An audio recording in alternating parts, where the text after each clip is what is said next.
then as far as this event goes, I do want to thank San Diego Comic-Con, Mary Forrest, Jamie Mordenstein, Denise Pantoja, Glenn Akers, and all the hardworking people at GEEK Sundry, Nerdist, and Legendary Digital Networks for keeping us this panel.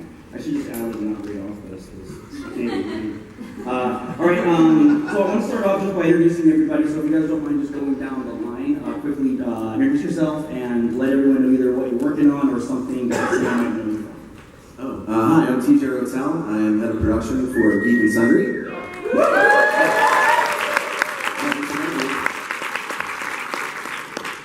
Hi, I'm Anjali, Bhimani, and I am on We're Live Frontier. We're live for now.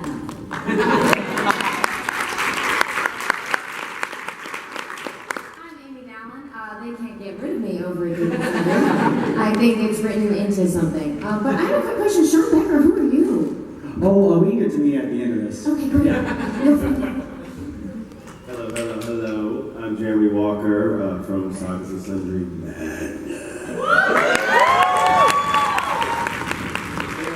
Very new to this lovely family, and I love this lovely family, and all of you, and also Starter Kid, right? Oh, yeah. I'm Marisha Ray, and you can see me on Critical Role, which is every Thursday nights. And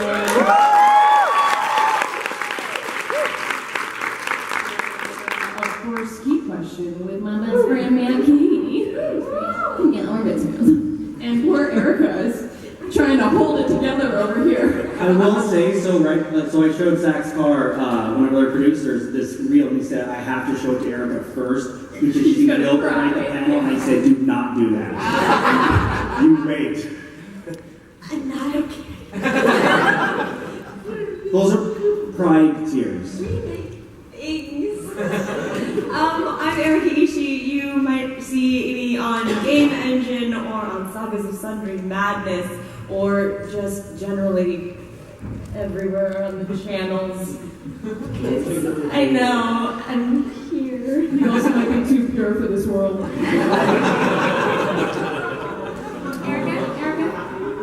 Erika, will you say gather the panel? Oh, yes! I'm Erika, and this is Gather Your Panel!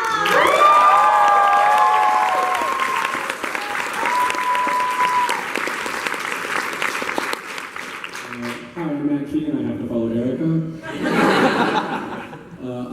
I'm on Key Question with my best friend. Yeah, best friend.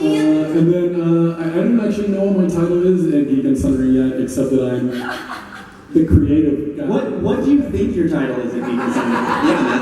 I think it might be creative director, but I don't know. Let's shorten that and just make it creative director. Oh, that's good. Yeah. I'm passing the torch made of water. Ooh, the water torch? Whoa. Yeah. Now you're creative director.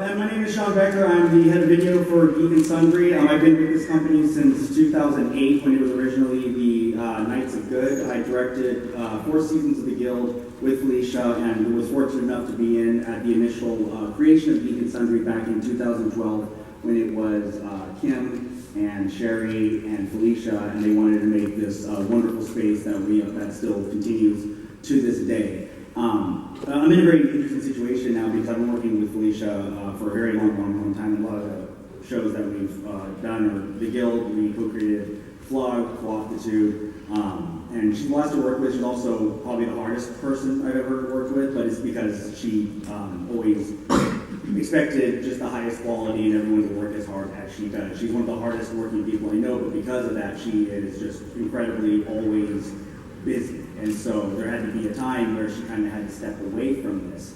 And then the question came up is like, how do you fill Felicia's shoes? First of all, you pronounce her name correctly.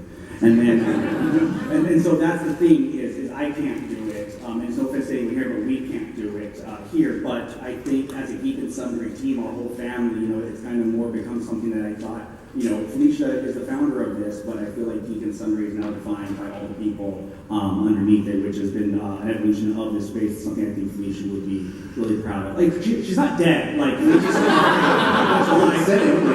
just very But, How did I not know? Suppose things were like, after So wait, we shouldn't light the candles that you handed out before? Okay, never mind. No And candles. so, and then Felicia's gonna show up, and it's gonna be a miracle. Yeah. And he's gonna say, "What are you doing?"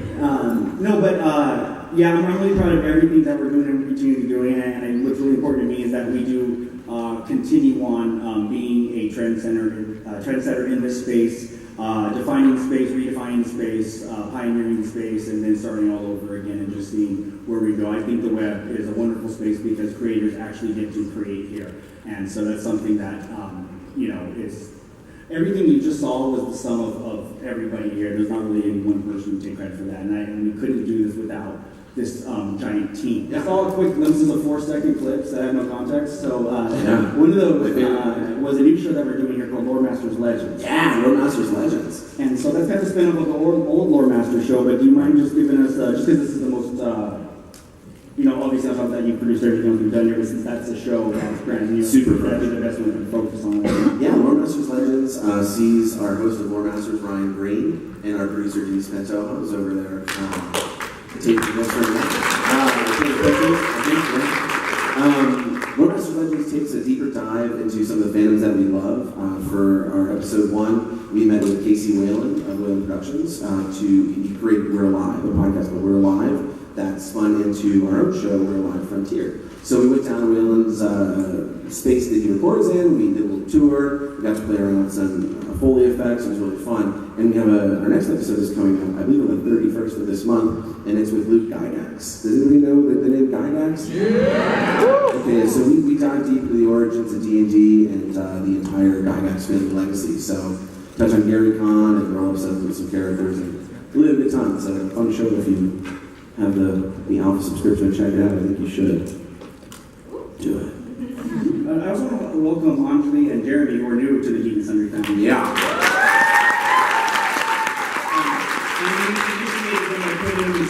Horrifying shows. That's not done. I mean, Welcome to the family. Yeah, we've got Saga of the Sundry Madness and We're Alive Frontier, which are our two things that we've been working on lately with Iron Ben Norman, kind of trying to figure out how to enhance our storytelling overall with a lot of the gameplay that we're featuring on GEEK and Sundry. We're trying to really focus more on the story part and less on the game, but still use the game mechanics to move the story along. But like in the instance of a lot of the shows that we've been doing, you guys don't even play yourselves. You're playing the characters from the second the cameras roll till the very end. Now, what's interesting about you guys is, in addition to being new to our family, is that you guys both come from the world of acting, of narrative acting. And so what we're doing is kind of like half narrative acting, half gameplay. What are the differences or challenges comparing the two coming from the more TV film world? I have to say, like, just to start, this project was more fulfilling to me than a lot of the acting that I had done. But I don't mind it. I love TV acting. Don't get me wrong. Hire me.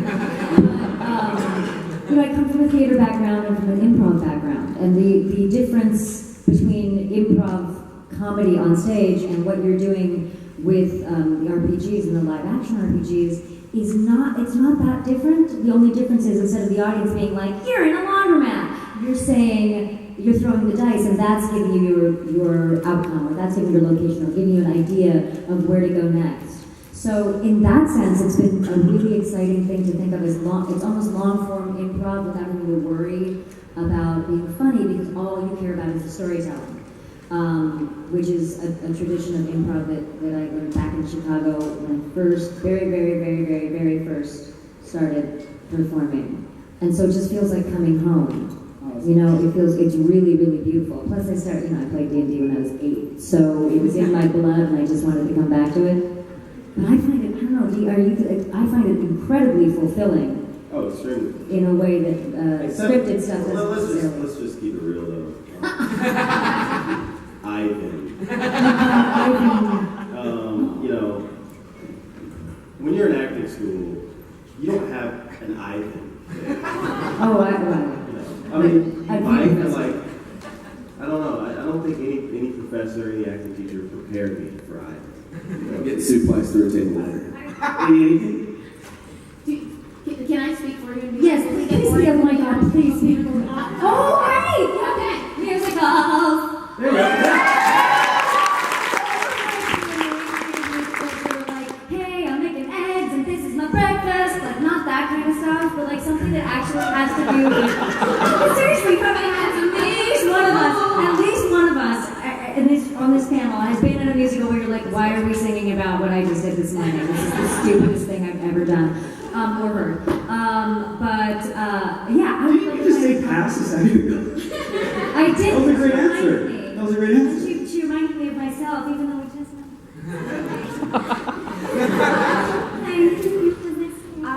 So I am gonna pass though because I You're doing it. have now gotten to do a comic book show for over a year, which is very, very dear to us.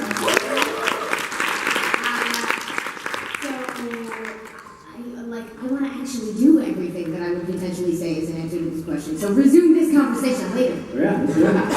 You know what?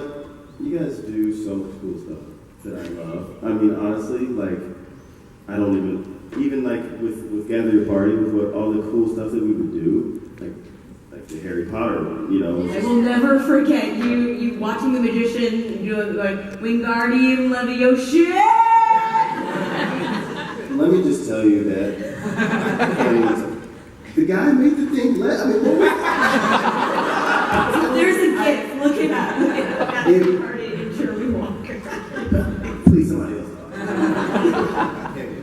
Man, I don't know, so many things, but so many things we've done and so many things still left to do, like, too many plans, but I will say I was too many plans. I was stoked with the key question. I was stoked that we got to bring in a Lovecraftian type of horror into madness in a reclaiming it in a kind of modern way, because to be real, Lovecraft was kind of a like racist and xenophobic asshole. So I felt like we gotta reclaim that back into the power of the creators, and that felt like a good moment just in my life and career at GEEK Sundry. It was great. All good times. How about you, Erika? Travel. Oh, I think that the idea of seeing community all over the world and getting excited with people all over the world about all the things we're passionate about is something that appeals to me. Let's go. Dude, let's go. Also, we're executive platinum right now in America. Let's go. Let's do it. We can just drop you and house music. I'm taking it. Also, one thing that we found out for Gather Your Party that was incredibly popular and that we all are hungry for is Shakespeare. Let's do a Joss Whedon Much Ado-esque with like the repertory players of GEEK and Sundry who all know Shakespeare. More of a Milton guy.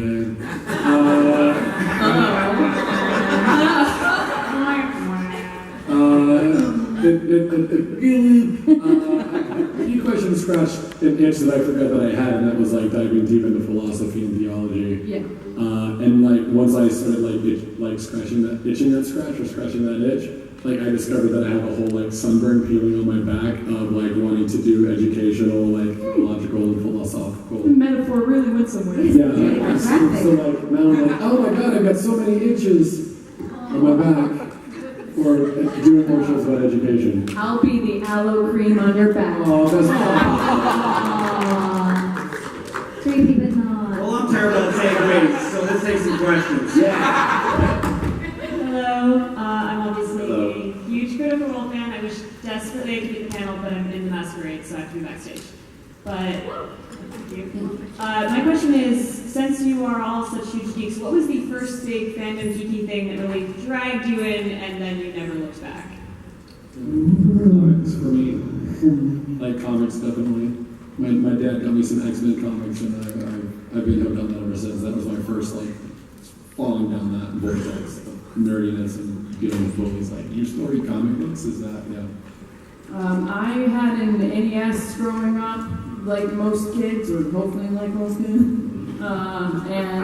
So I was really into video games, and then I feel like when first generation PlayStation came out, and Tomb Raider came out. Oh yeah. Lara Croft, she was ahead of her time with that game. But yeah, that game kind of ended up being what cemented me as the gamer and the nerd that I am today. You know, yeah, Lara Croft is my girl. I would say that, to me, I think being a geek is just being passionate about something, you know, and I'm here because I'm passionate about this, and, you know, I've been passionate about acting and film and storytelling and books and Harry Potter. So, you know, that's it. I grew up in kind of a nerd house, so I don't think I ever had much chance of learning. Like, my dad taught computers, so we always had, like, DOS things around. I think I discovered D&D and Star Trek within about a year of each other in elementary school, so at that point it was probably just way too late. So it's, like, when the internet came around, like, comic book fandom and, like, Buffy message boards and all that stuff, like, it's just been one thing leading to another, and they've pretty much all been in some version of the geek space, which I love because it's got a lot of issues, the geek space, in the wider world, but in some ways it is turning out better than I thought it would be in the 90s. In some ways, like, we're fighting a lot of those fights, but some of them I'm starting to feel like we can win, and that's very exciting to me. Okay, I'll leave it at that. Similarly, I think mine probably started with D&D and Star Trek, but also when I was a kid, I learned Indian mythology from these really cool comic books that you got as a kid in India called Amar Chitra Katha books, and we had stacks and stacks and stacks. So my superheroes were Krishna and Vishnu and all these people that made perfect sense of the idea of polytheistic religion as a different kind of superhero fandom, because they were telling human stories through different gods and different aspects of you. So all of it kind of comes together. So now, whether it's being part of a game that has different heroes, or whether it's creating shows that has different heroes with different abilities, it all feels like our modern day mythology. So probably my biggest, I don't know if mythology can be my fandom, but I've just been so in love with it since I was a kid. Thank you, I see the nod. You're with Demons and Demigods was my jam. I was like, oh, look, Indra's got 500 hit points. He's so powerful. So cool.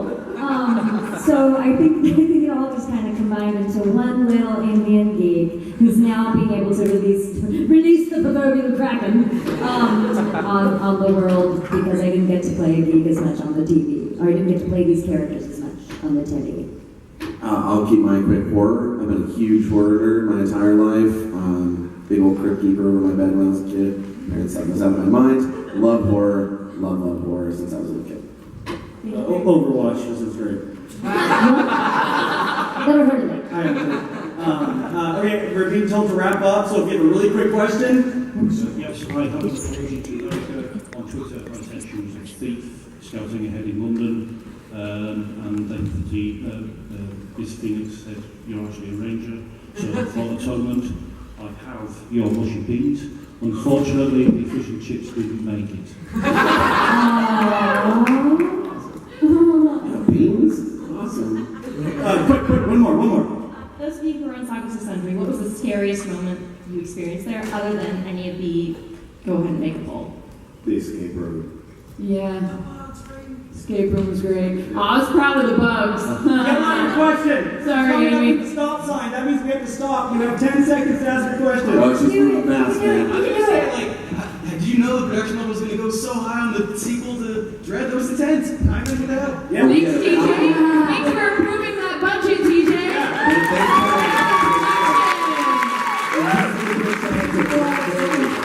Brad Bailey, our production designer. He's done better than we've done last year. Brad Bailey's phenomenal. Sean, that's all you make. Alright, we're gonna go to phase 2 of this. There's a lot of people in the crowd here at the GNS who are going there. Who's a lot of us coming? are going over there if you want to ask Yeah. any questions, if you want to be live for you. Yeah, he's coming. So we have 2 more minutes. Oh, we have 2 more minutes. Someone just shout out something. Ask me anything, we'll answer it. Shout out something. Don't make that promise, Erika. Anything. my girlfriend, for Marisha specifically, but for everyone in general, how do you handle less savory feedback from all the shows that you're involved in?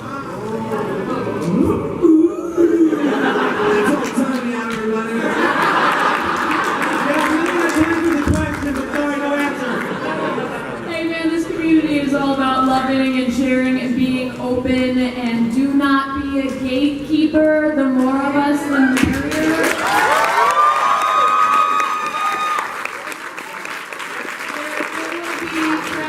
But just ignore them, and I think every one of us in here knows that the few crappy people that are out there do not overweigh the large waves of positivity and joy that this community brings, and how incredible this community is, and we do not overlook that or underappreciate that. Shout out to the mods. Yeah. But just love each other, be kind to one another.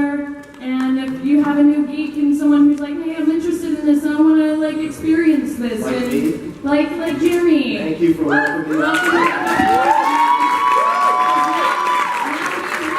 have them in our community, and that makes us so much better because of it. It's great. All of our fans are the best. Thank you all for all of your support. As far as I'm concerned, like we are all Geek and Sundry, so thank you.